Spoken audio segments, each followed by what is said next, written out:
So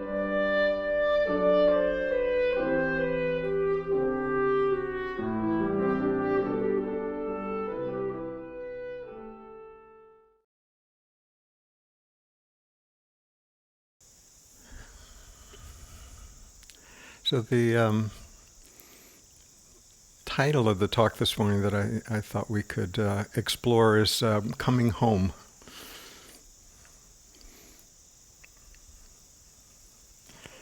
So just just from the title, there's several things implied with the title. One is that, well, first of all, there's a place called home, and and that somehow we've found ourselves away from that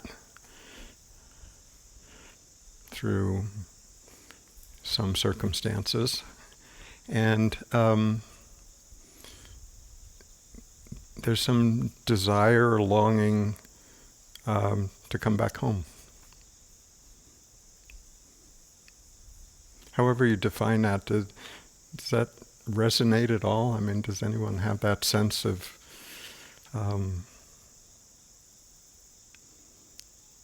of being somehow far afield, and a sense of, well, how do I get back to a place that I seem to know somehow exists,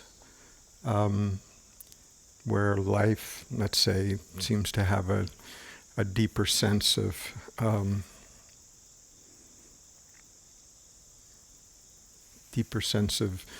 my beingness in the world, my connection, my feeling at ease, my feeling at home.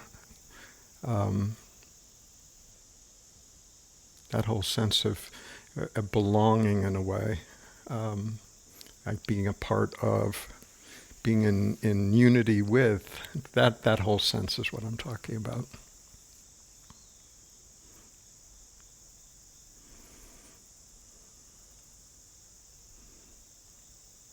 And, in some sense, even to come to an event like this and spend a beautiful Saturday, mostly in silence, is, I would think, some indication that there is that sense of longing for somehow a deeper connection.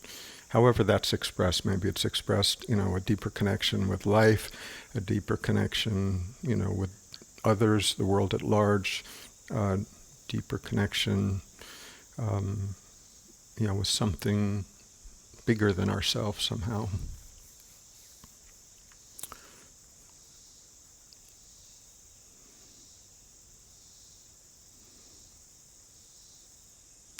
So one question is, how did we get sort of far afield in the first place? How did that happen? There was a time very early in life when there wasn't that sense. I talk fairly frequently about, newborn babies, maybe until they begin to learn some language, exist in, there's not the mental ticker tape going through one's head for a long time after birth. I mean, a relatively long time, and maybe a year or so, where life is happening.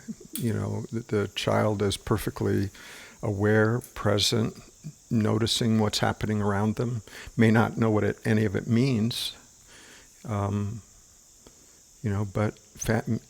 seem to be quite fascinated with it all, in awe of everything, this amazing thing that had appeared at some point, and it's all new. It doesn't have any, we haven't developed conceptual thoughts about it. It's just pure experience, very much like what we're talking about earlier this morning about the direct perception. That's all happening. What's not happening is the conceptual thought about it, right? So the, small child has, physical needs. They know when they're hungry, but there's not the thought, I am hungry, right? They haven't gotten those words yet. It's just like wow, I need something, not quite sure what, but, you know. So they can express needs, but it's not from a conceptual place. It's not from like, where's mom? What happened? I need her here now. No, it's just like a direct perception. But there's also, as a small child, clearly there's no knowledge of the world, no knowledge of how the world operates, no knowledge of what it means to appear to be a separate person in the world. I mean, there's, the journey back home isn't to become like an infant again, clearly, right? But there's an aspect of that. There's an openness, a willingness to experience, living beyond conceptual thought.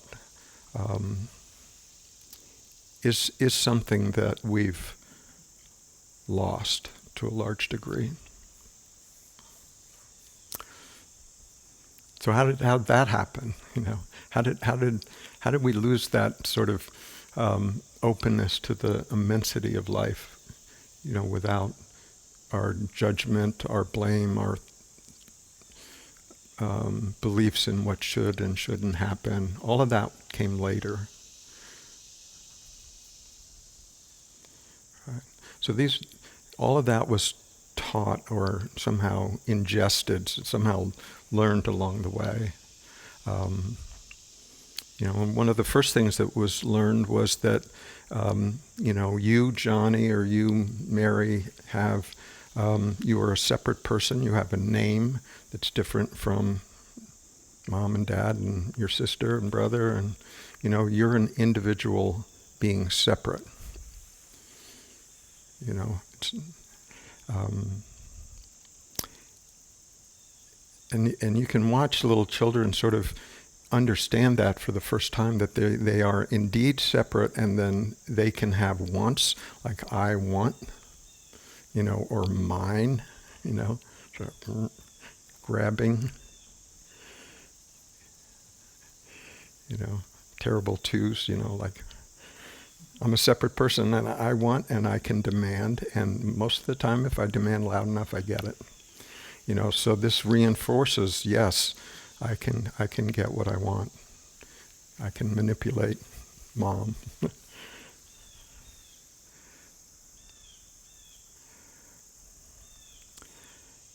And then as things progress, we learn to have opinions about ourselves.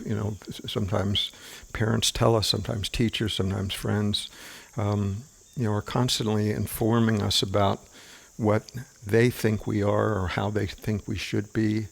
And, we may not agree with all of that, but it all tends to form, sort of coalesce into an opinion, that's still developing as teenagers, maybe even to young adults, sort of in a very dynamic way. An opinion about who we are, what we're good at, what we're not, whether we're attractive, lovable, worthy, smart, athletic, silly, beautiful. I mean, all these ways that our separateness is reflected back to us in given characteristics. And then, like I say, we may not believe all of it, but we're sort of think, well, maybe that's true, or if I get that feedback from enough people or repeat it often enough in my head, then it begins to solidify, right? And then usually by teenagehood, that sense of solidification's happening. We have an opinion about who we are, sort of where we fit into the scheme of things. In school, whether we're the smart person or the person that people want to date, or the people that never goes out on a date, or quiet, or, overly friendly or athletic, or all these different ways that those labels tend to solidify, where we begin to think, yes, that's what I am. And in high school, we're willing to have, well, almost any identity, at least, I mean, it may not be that comfortable, but at least I know who I am, right? At least I have some place in the world, I may wish it were this or that, but, we're sort of all desperately jockeying for, some place in the world, some way to identify ourselves, know who we are, rebelling against our parents, but the focus point is still, on our upbringing, our culture, our values, what we were taught, our religion, our everything, whether we agree to it wholeheartedly or rebel against it, it's still the point of focus, right?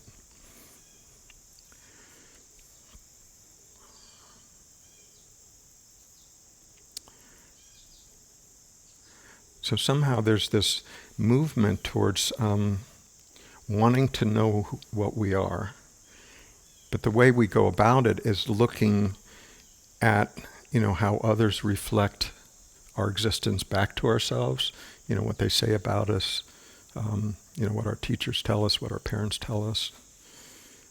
And then we do it to ourselves, we think, well, yeah, I guess that's what I am. But, I mean, can we see that whole process is a process of solidification? Like we're no longer just open to existence, to whatever happens, without really any self-definition. Of a newborn child, there's no even awareness that I am a separate self. There's no awareness that I am here and I'm looking at the world out there. It's just all experience, direct experience. But then there's this process of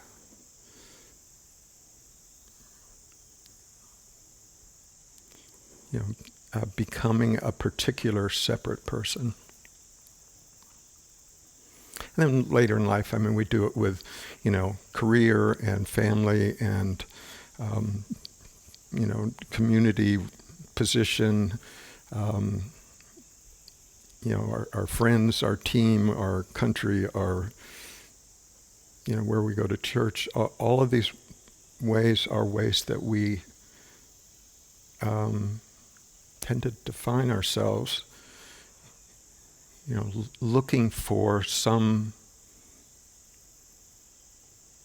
deeper sense of who I am. Maybe we do it through careers, maybe we do it through our children, having families, through relationships, through experiences, through adventures, through hobbies, through all kinds of ways where we're going out, right? Out from ourselves, exploring the world. And that seems to be a natural way things are. There's a sense of this individual person that's created. We can call that ego. There's not, a little physical being in there that's actually ego. It's just a conglomeration of thoughts about ourselves and who we are and what we think and our storyline and etc. But it feels real. It feels like that's what I am. That's a separate person.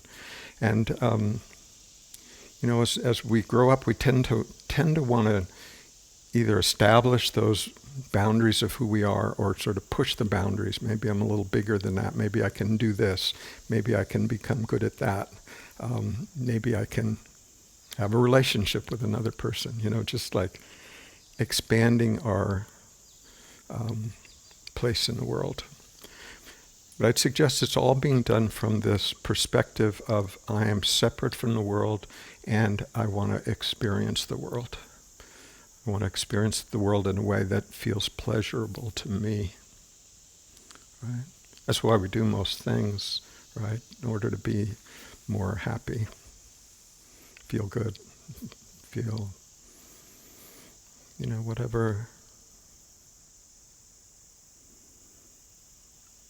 whatever we believe will increase that sense of well-being, sense of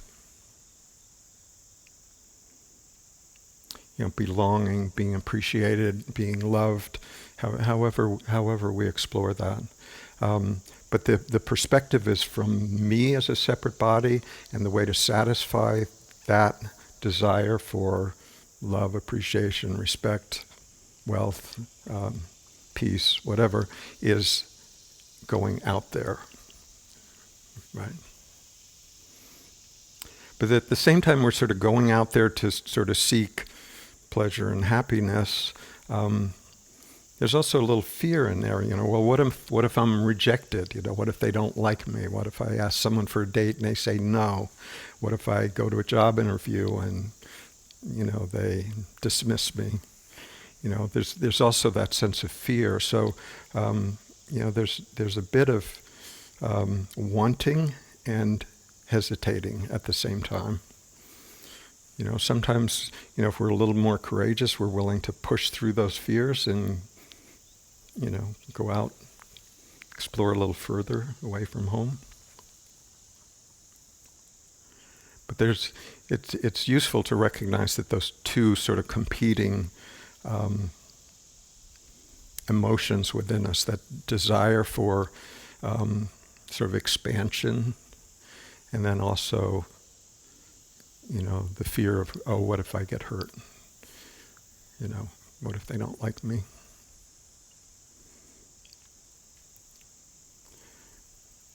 So we can see just in that internal self-assessment that we do, we can see, oh, that made me feel good. Puffed me up a little bit. Oh no, they poked a hole up. And we're usually, in that movement all the time where we, feel, more comfortable with ourselves, and then, oh no, someone said something about me, then, everything's lost, and then we get deflated, and so there's that movement back and forth. But we can, if we look closely at it, we can see so much of what we believe about ourselves and who we are is dependent on the reactions that we're getting from other people. The only problem, the other people are all doing the same thing, right? So, we're basing the judgment about ourselves and what kind of person we are by, whatever, conditions and opinions and experience the other person that's standing in front of us happen to have. I mean, that doesn't seem like a terribly reliable way to go about things, right? But that's what we do. We conclude that, so-and-so said something about me. Oh my gosh. So it's not like nothing that's ever said doesn't have instructive value. I mean, life seems to be an opportunity to learn all the time about, just who we are, how things work. But if it's all happening within this conceptual, psychological realm where, the measure of who I am is based on how I feel, what other people are saying about me, what I'm saying about myself, whether I'm having a good day or a bad day, whether life is going the way I expected it to or not. All of that feels like a flimsy way to discover what we really are. But that seems like what we all do. We all go in that outward direction. I'm going to look at life at large to tell me who I am. I've been told, beginning as a young child, that there is a certain, formula to happiness, and that is, study hard and get a good job and, get married and, have a family and be responsible and, fit in with your culture, and that's the plan. Do that and you'll be happy.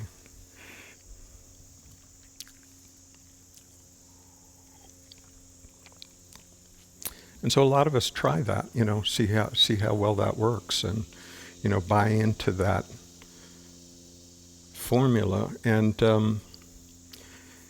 it can work to a certain extent. I mean, there can be a certain level of comfort, and it's not like it's all for naught. I mean, there are a lot of pleasurable things in life that we can achieve. Life can be, sort of more, financially comfortable, if you go down certain roads.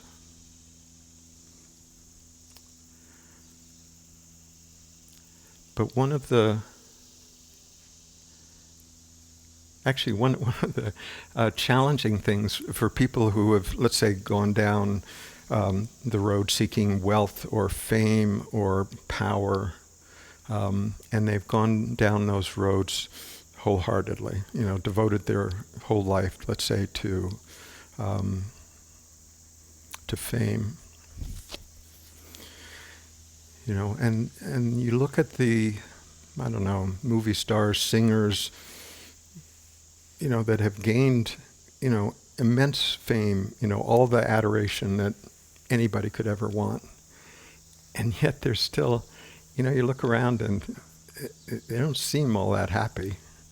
They're still dependent on what the next movie review says about them, what somebody on social media says about them. There's still a sense of vulnerability. Like even that degree of, let's call it success down that road, even that isn't quite enough.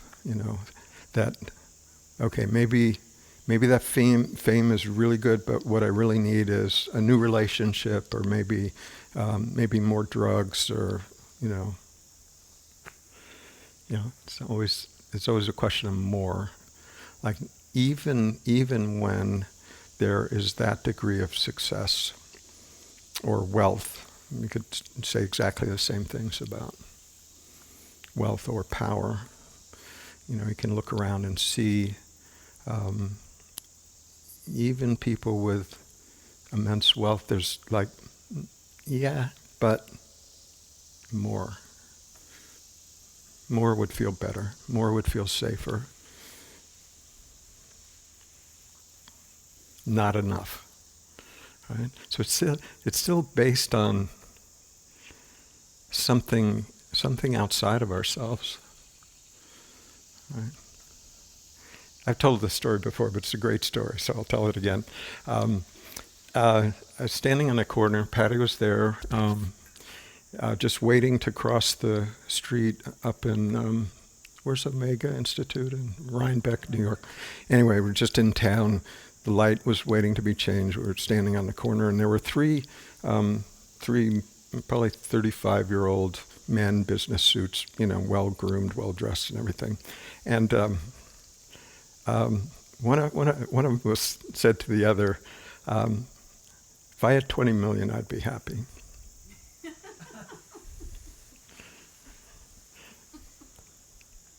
The thing is, you don't say that if you have $100 in your pocket, right? You don't say that if you have $1,000 in your pocket. You only say that if you had like 2 million in your pocket, right? But it's not enough, right? But 20 million, hey. The only problem, once they got to 20 million, still wouldn't be enough.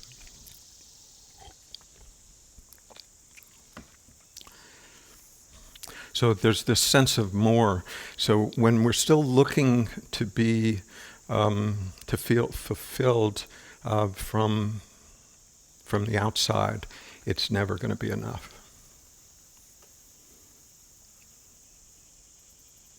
And so one of the values of sort of pursuing those kind of goals to that degree is the possibility of recognizing the truth of that no matter what is achieved on that outside world, as or enjoyable and rewarding as that may be, it still won't be enough. That's useful information. The problem is most people don't realize that. They're committed to the path to the extent of, I'm not going back now, I've invested 20 years in this, I'm going to push it further. That maybe it's the next relationship, the next promotion, the next bigger house, the beach house, the yacht, the what, always the carrot further out somewhere to sort of keep us believing that, if I just keep pushing this direction further and further, one day that it'll be ultimately fulfilling. And if we've had some degree of success in that pursuit, there's an opportunity to see that that just isn't true.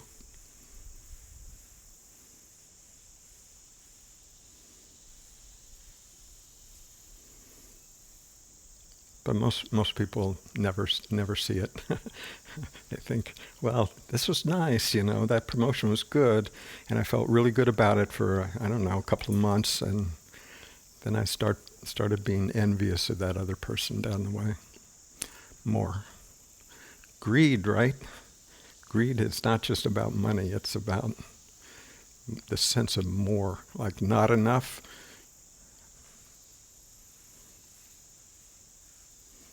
I feel empty inside, so, 2 more orders of French fries, It's the same movement, right? That we're looking to be satisfied in places where it's just not going to happen. It can feel good for a while. It can be rewarding. People will maybe be envious of you.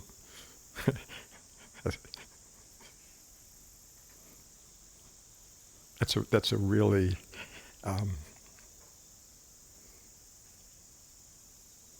what's the word? It's just a trinket, right? If other people are envious of you.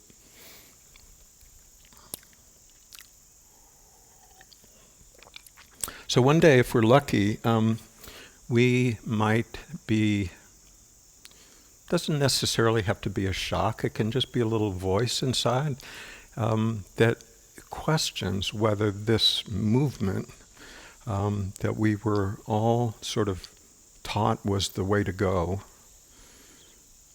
that we'd be happy if we did it. But it may just be a little voice in our head that just asks, just sort of drops the pebble in the pond and says, well, is this really all life is about? That's a dangerous question, right? Or maybe it's more like a slap beside the head, where, the death of a loved one,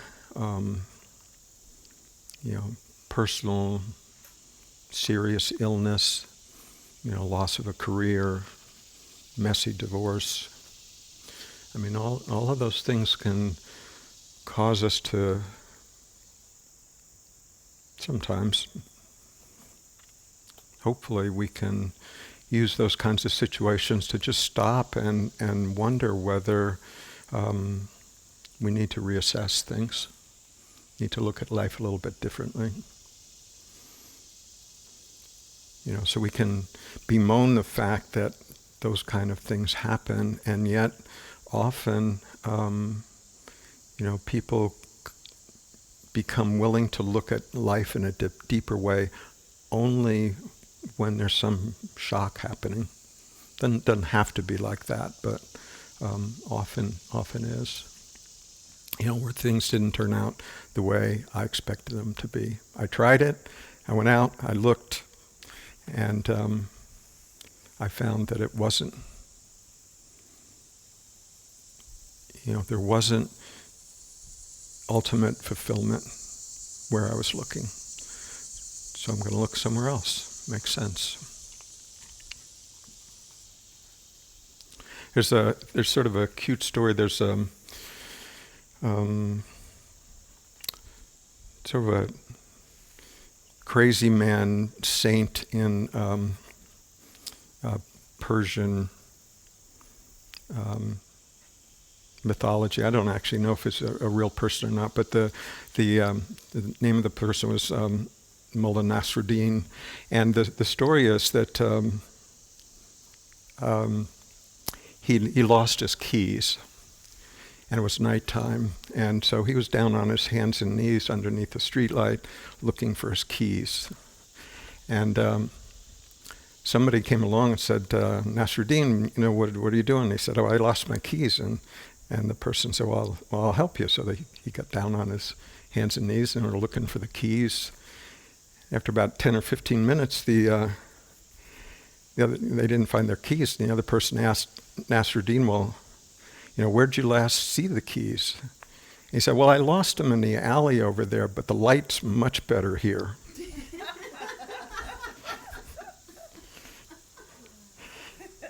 So we can spend a long time looking if we're looking in a fruitless place, right?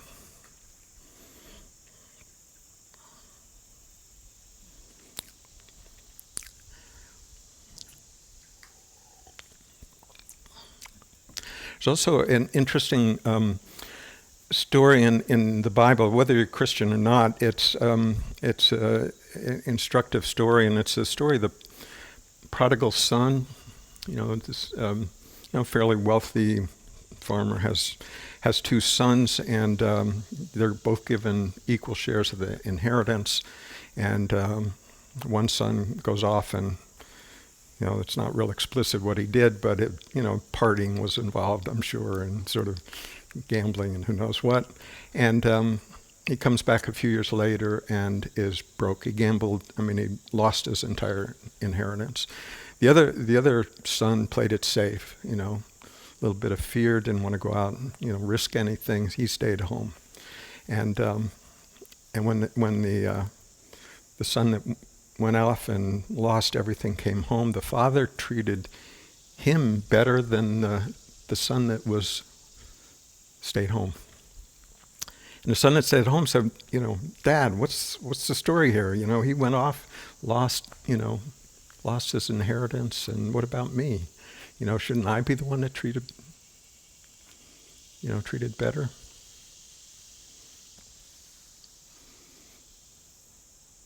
So the story is actually an element of what we've been talking about.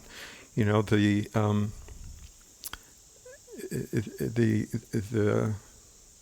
father's treatment of the son that went off and lost everything was more generous. More was given to him than the son that played it safe. And in some ways, that's true for all of us. If we don't take it just as a literal story, but see it as the going away, the willingness to risk all, experience life fully, make mistakes, get our, toes stubbed, get hurt, take chances, experience life fully. When we come home from that, we may have gambled away everything, but we also learned something in the process. We also had the opportunity to experience life deeply, make mistakes, learn from them,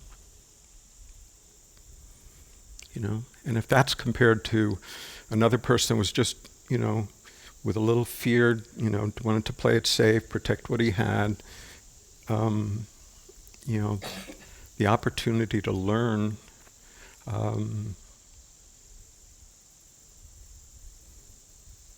it's a difference. It's a different approach to life. Whether life feels like worth exploring, right?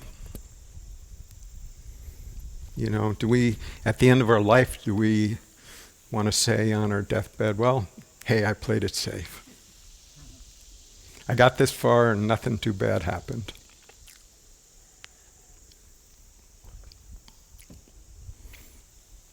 Or would we rather say that we sort of have the courage to fully experience life in all its dimensions? Not that we'll, always do stupid things, but sometimes the lessons that we learn that are most valuable are when we do stupid things. take chances.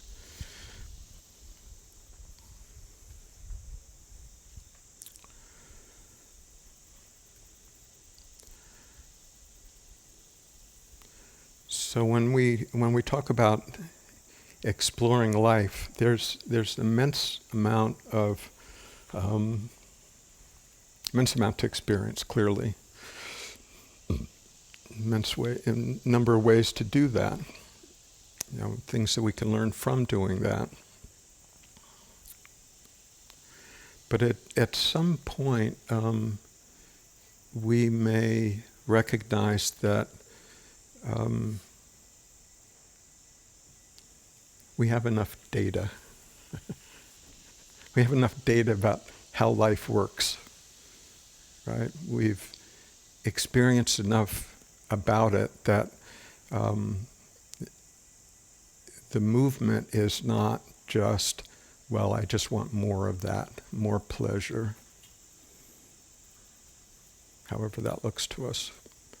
When that point is like, nah, I've tried that and it's just not enough. That's a turn in direction.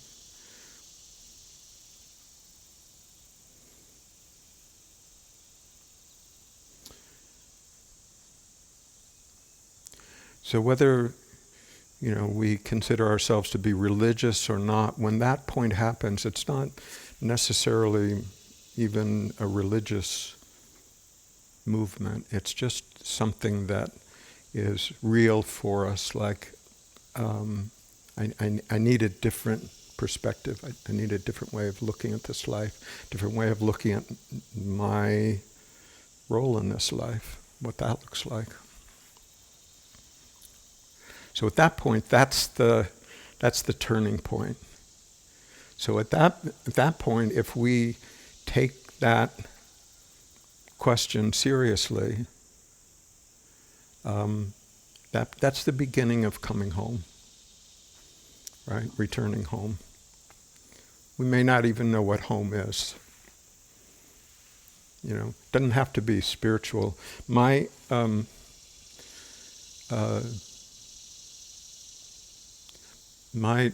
search in my 20s, the way I defined it is, I just wanted to know what this life was about. I wanted to feel like I had some sense of participation in it. So I didn't think of it at all in spiritual terms for probably 10 years. But that was the movement. And I was shocked to find out that at the core, that is what spirituality, or at its core, what religions even are. That movement back to finding out what we really are.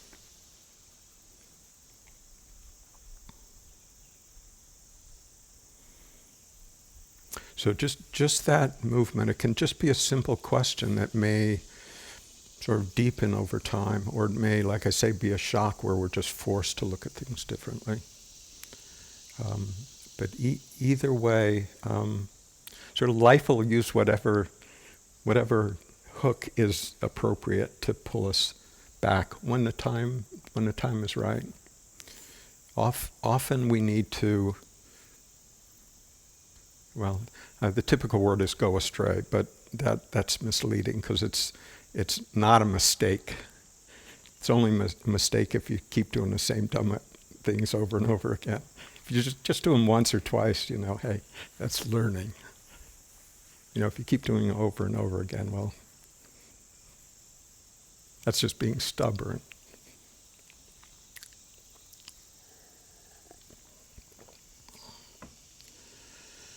So this movement to find something deeper, something more fundamental, something that's not dependent on what other people say about us, not dependent on, the circumstances that day, not actually dependent on anything outside of ourselves at all. That movement towards that is this coming, what I'm calling coming home movement. And we may not have any idea what the goal of that even is. I mean, even if somebody says, well, you're on the journey to enlightenment. Well, what does that mean? You actually, none of us have any idea what that means until it actually happens. We can have a concept about it, we can read books about it, but nobody ever wakes up and says, yeah, well, that's pretty much what I thought it was going to be. It doesn't happen.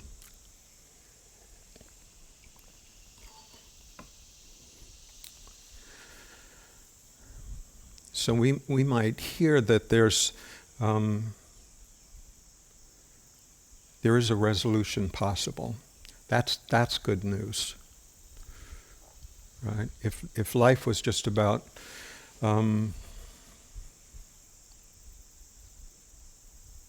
experiencing this, that, some pleasurable, some painful, some sickness, and eventually death, and that was the story.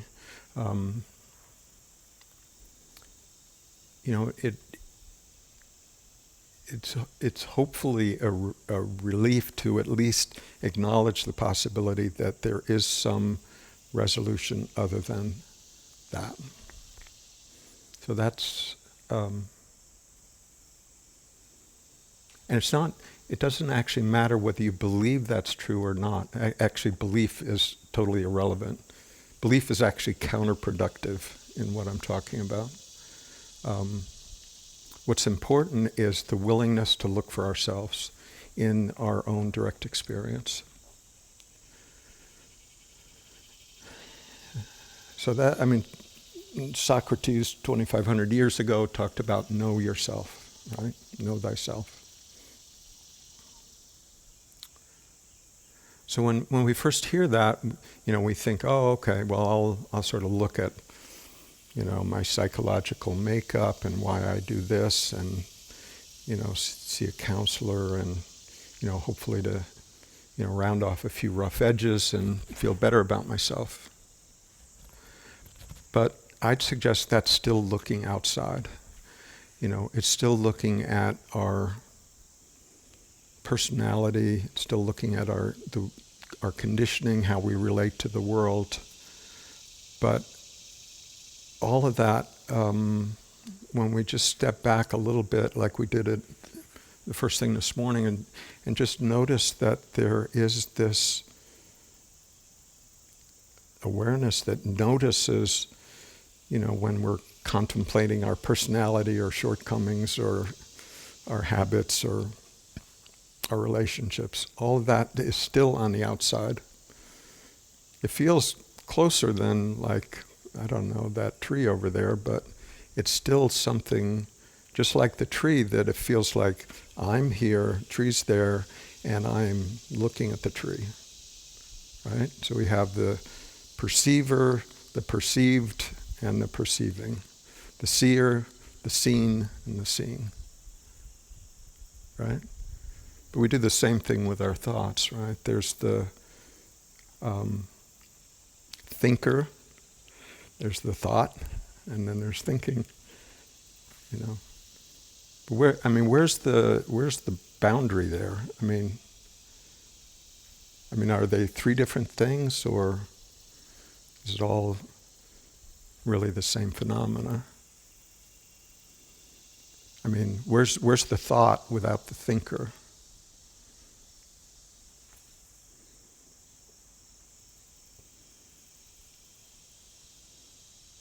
So we can just see that whole process that we think of as me, all my ideas, all my opinions, all my memories, all my judgments, all my blames, all my what ifs, all my hopes, all my dreams, all of that we can see is an arising within our conceptual mind.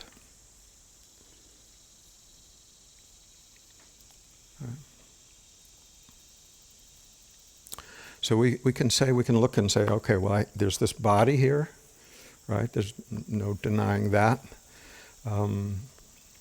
There's also the sense of presence, sense of aliveness, right? Just simple, everyday, like right now kind of sense of, I'm here, I'm alive. I may not know what that means, but there's none. I mean, we can't say, no, I don't exist, right?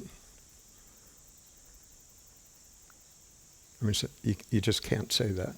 I mean, you can say the words, obviously, but you can't say it and be truthful about it, right? You have to exist to even make the claim that you don't exist. So, I mean, it's one of the few things that we can say with absolute certainty.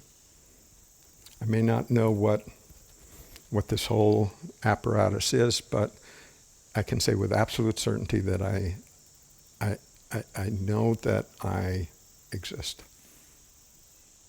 whatever that is, right? How many other things can you say with absolute certainty?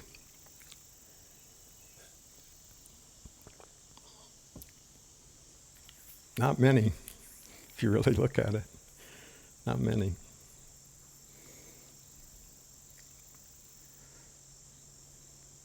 So this is what I mean about looking within, that even all of that conceptual structure, everything that we call ego, everything that we think of as self-limiting habits, beliefs, who we are, all of that is actually also outside of who we are.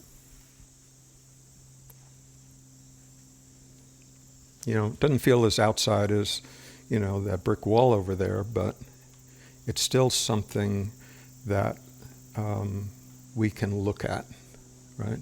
Like we can look at our thoughts, we can see them, we can listen to them. Maybe we don't want to, but they're there anyway. So that there's something prior to thought, something that is aware of the thought. If there was just thought sort of chemically, electronically happening in our head, but there was nothing to be aware of it, to notice it, well, it'd just be like random noise that nobody would hear. That awareness is not only required, it is, well, never absent. So that's what I mean about the willingness to look within, is to go way back, go through the psychological, conceptual ideas about who we are. If we try to work things out in the conceptual world, in our psychological world, that's sort of a lifetime endeavor.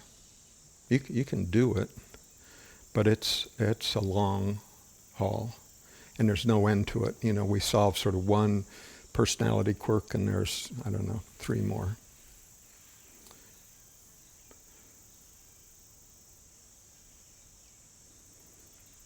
We can see the same pattern happening in the world. We can try to fix one thing, one problem in the world, spend our entire life doing it, and there are 50 other issues present there as well. That doesn't mean that we shouldn't do anything, but we also shouldn't have the belief that if only the world was perfect, I would be fine. I could relax. If we wait for that to happen, going to wait for a long time. And same is true with our mind, right? If I wait until all of my psychological quirks are resolved, worked out, if I wait until my mind just sort of quiets down, I'm going to wait forever. Right? Because we're still trying to resolve things on the outside. Right? We're still looking, not really any differently to, going out as teenagers and partying and, these other things that we explore. Just it feels closer to home, but it's still in the same realm. It's still trying to fix things outside of us so that we feel good. But we still haven't gotten to the place where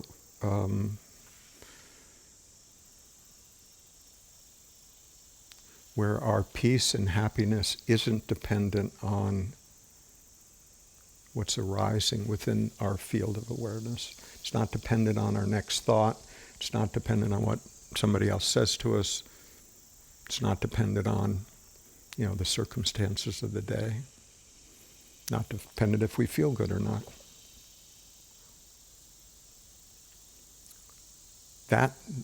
That realization of what we actually are has stability. It's actually the only thing that's ultimately fulfilling. When we recognize that what we are is already free. So this awareness that we talked about, sort of everyday awareness that we can easily ignore, that awareness, it has a few things going for it. One is that it doesn't appear to have a beginning or an end to it.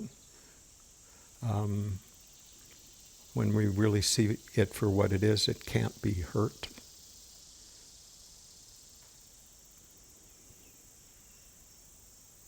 It's willing to be present for whatever's happening. Our minds may not be.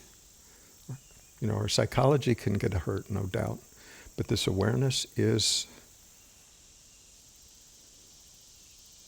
it's actually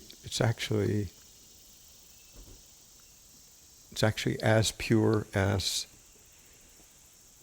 the day you were born.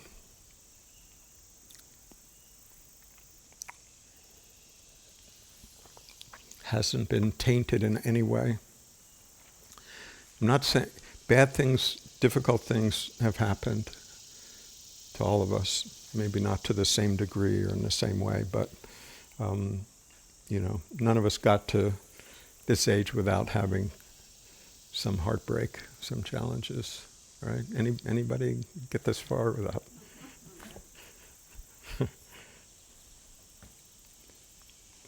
So I'm not saying that at all, but what I am saying is that this awareness that's present has been present for all of that.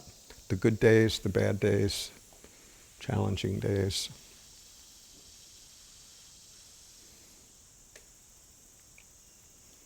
And that awareness is pristine.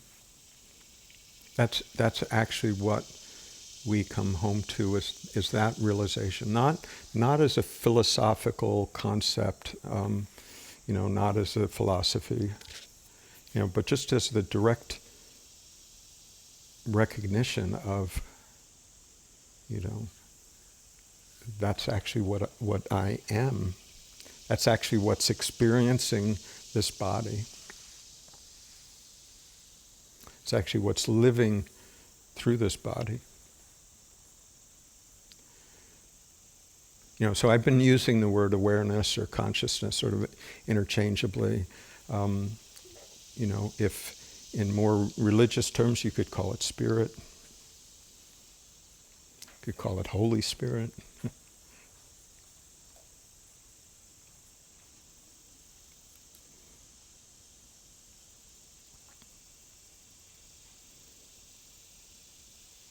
It's actually what not only enlivens all of us, it actually is what is all of us. You could say there's spirit, and then there's the manifested form of spirit, which looks like this and this and this.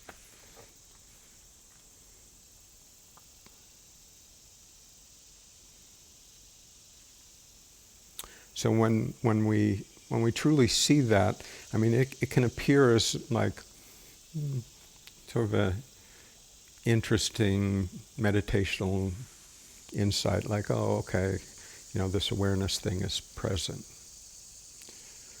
But when we really allow ourselves to feel into that, it just has more and more depth. I mean, it can, just that realization, which can be quiet, it doesn't have to be mind-blowing. It can be, but it doesn't have to be.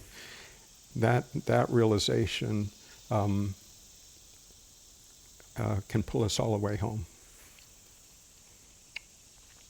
That it's not far away, it's actually what we are. We were looking for it all out there. It must be out there somewhere. I'm here, it's out there. And then one day we realized, oh, it's actually here. It's always been here. You know, it's actually not a question of attaining something that we're not. You know, how would you even do that?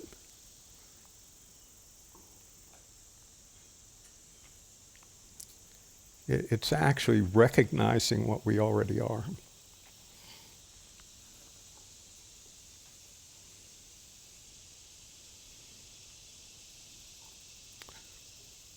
That's the recognition. I mean, it's also the last place we look, right? We're willing to assume that it must be out there. There's so many interesting things out there, so many things to be fascinated by, that it's got to be there. I'll find it, I know I will. And the last place we look, the last place we're willing to look is like here. It's always been here. For all of us. But to discover that, we have to be willing to look in that direction. We have to be willing to look past whatever ideas we have about it, whatever ideas we have about ourselves, you know, to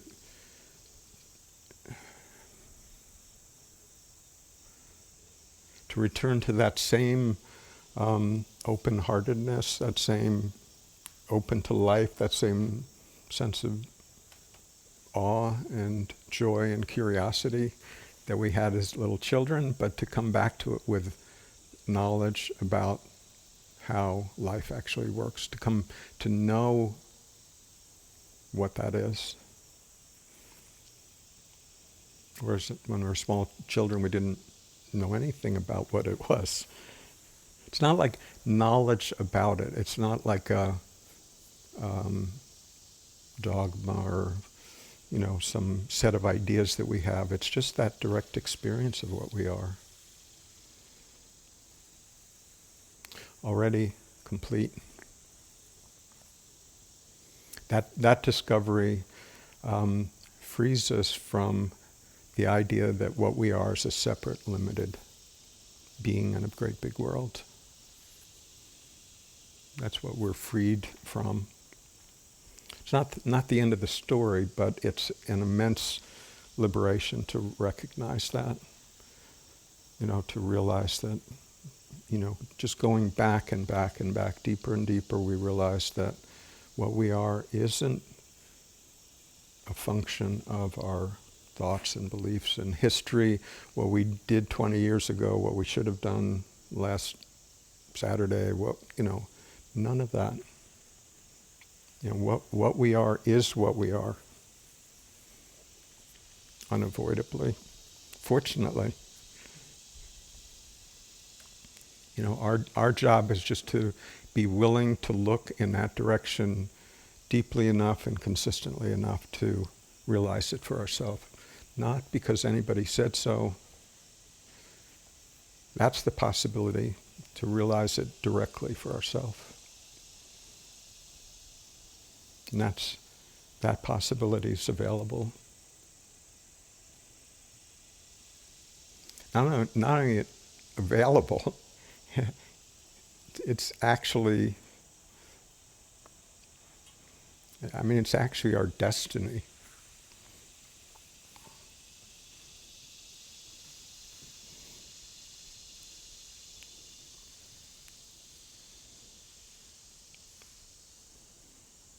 So all of us are destined to be fully enlightened.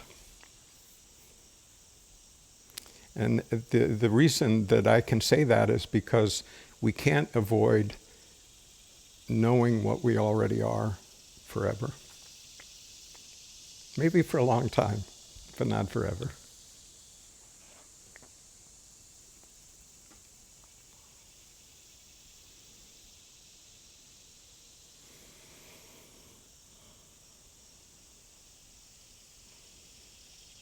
So that's the coming home part, being willing to make that journey back into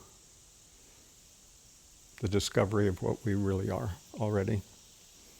It's not like we're having to change anything. It's not a self-improvement project. It's not dependent on what we've done or haven't done before. It's not even a question of merit, surprisingly.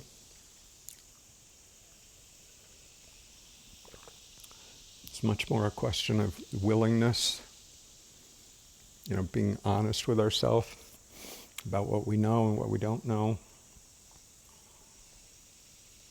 and being willing to follow that thread wherever it goes, sort of with a certain amount of courage.